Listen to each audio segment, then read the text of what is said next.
भारत पर अटैक करने की प्लानिंग शुरू कर देता है।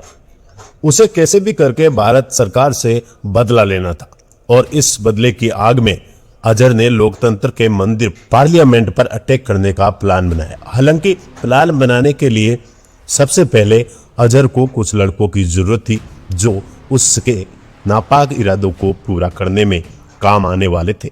अजहर कश्मीर के कुछ ऐसे लोगों की तलाश में था जो उसके लंबे मंसूबों को पूरा कर सकें। अजहर ने इस मिलिट्री ग्रुप को तैयार करने के लिए इंडियन एयरलाइंस फ्लाइट 814 के हाईजैकर्स में से एक मोहम्मद आलिया सनी अहमद काजी की मदद ली। अहमद काजी के साथ मिलकर 5 लड़कों का एक ग्रुप तैयार किया जाता है। इस ग्रुप में सभी वे लोग थे जो अजहर के मकसद को पूरा करने के लिए अपनी जान भी दे सकते थे। ग्रुप बनाने के बाद अजहर ने पार्लियामेंट अटैक को खुद प्लान किया। भारतीय जेल में वक्त बिताने के कारण अजहर को भारत की अच्छी जानकारी हो गई। जम्मू के कोट भलवाल जेल में सजा काटते समय अजहर ने भारत के से जुड़ी काफी इंफॉर्मेशन इकट्ठा कर ली थी। अजहर जानता था कि पूरी दिल्ली और इवन पार्लियामेंट के आसपास की सिक्योरिटी भी काफी अच्छी नहीं है। पार्लियामेंट की और जाती सड़कों पर गाड़ियों की प्रॉपर छानबीन के लिए ना कोई टाइट सिक्योरिटी है और ना ही कोई बैरिकेड्स लगे हुए हैं। बस इस वीक सिक्योरिटी का फायदा उठाकर अजहर अपने मंसूबों को पूरा करना चाहता था। उसे ये भी पता था कि इस एरिया में सीसीटीवी कैमरा की संख्या भी काफी कम थी। इन्हीं सब बातों को ध्यान में रखकर अजहर ने अपनी टीम को पूरा प्लान समझाया। पार्लियामेंट के मेन गेट को राइट साइड से जाकर इजिली एक्सप्रेस से किया जा सकता था, लेकिन यहाँ तक पहुँचना इतना भी आसान नहीं था, जिस कारण पैदल जाने की जगह गाड़ी के इस्तेमाल को प्रायोरिटी की दी गई। प्लान के हिसाब से सभी आतंकियों को गेट नंबर 1 के पास आकर मूविंग कार से जंप कराना था और कार में ग्रेनेड फेंकना था, जिससे मूविंग कार गेट नंबर 12 पर पहुंचकर ब्लास्ट हो जाए, जिससे पार्लियामेंट की पूरी सिक्योरिटी गेट नंबर 12 की ओर भागेगी और इसी बीच सभी टेररिस्ट गेट नंबर 1 से पार्लियामेंट के सेंट्रल हॉल में घुस जाएंगे और तभी एमपीज को होस्टेज बनाकर मसूद अजहर को कॉल करके इंफॉर्मेशन प्लान को एग्जीक्यूट करने के लिए मसूद अजहर ने गाज बाबा नाम के एक पाकिस्तानी नेशनल के से कांटेक्ट किया जो पहलगाम कश्मीर में अंडर कवर होकर रहा था।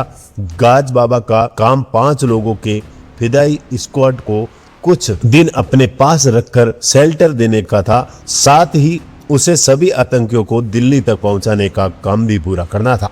लेकिन अंडर कवर रहने के कारण गाज बाबा खुद इन आतंकियों को दिल्ली तक नहीं पहुंचा सकता, इसलिए उसने गुरु से मदद ली।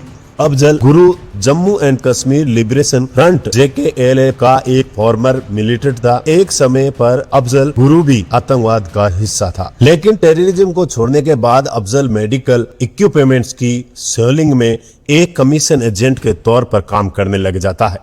गाज बाबा जानता था कि अफजल गुरु आराम से फिदाई स्क्वाड में दिल्ली को तक पहुंच सकता है।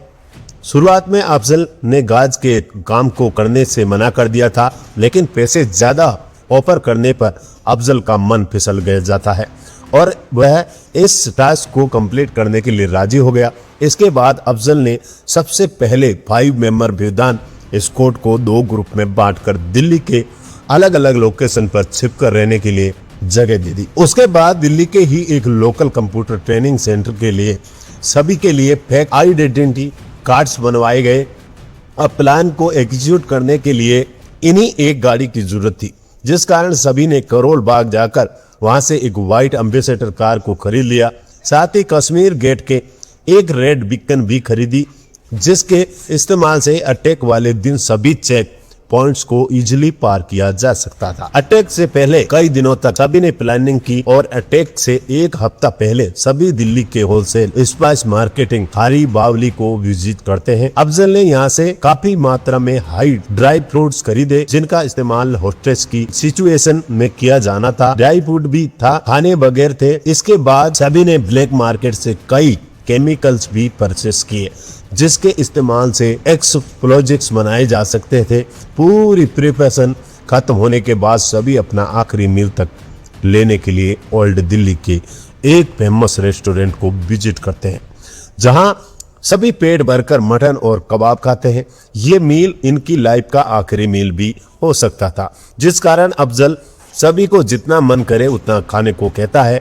बस इसी दिन के बाद सभी अपनी मौत को दावत देने के लिए 13 दिसंबर को फुल प्रिपरेशन के साथ पार्लियामेंट पर अटैक करने के लिए निकल जाते हैं। पर अफसोस, सांसद को तबाह करने का इतना मकसद केवल मकसद ही बनकर रह जाता है।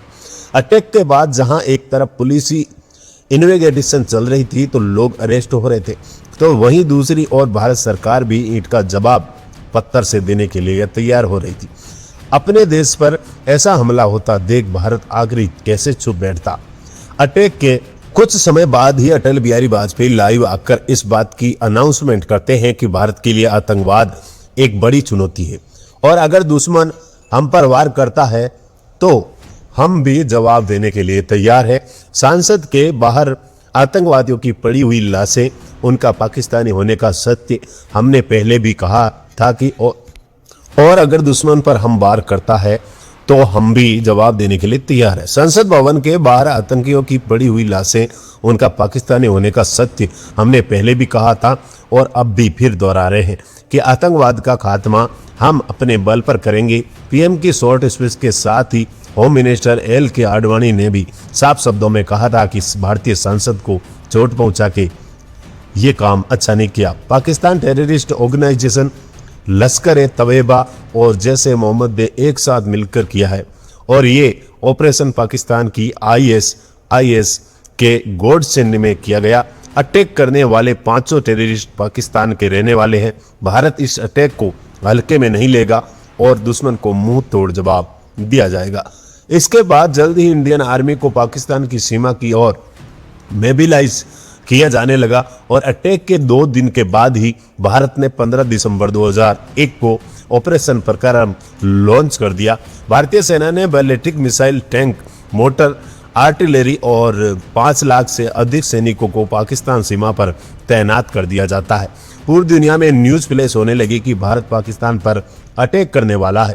सभी देशों की भारत में के एक एक कदम पर नजर थी। हर कोई भारत के अगले एक्शन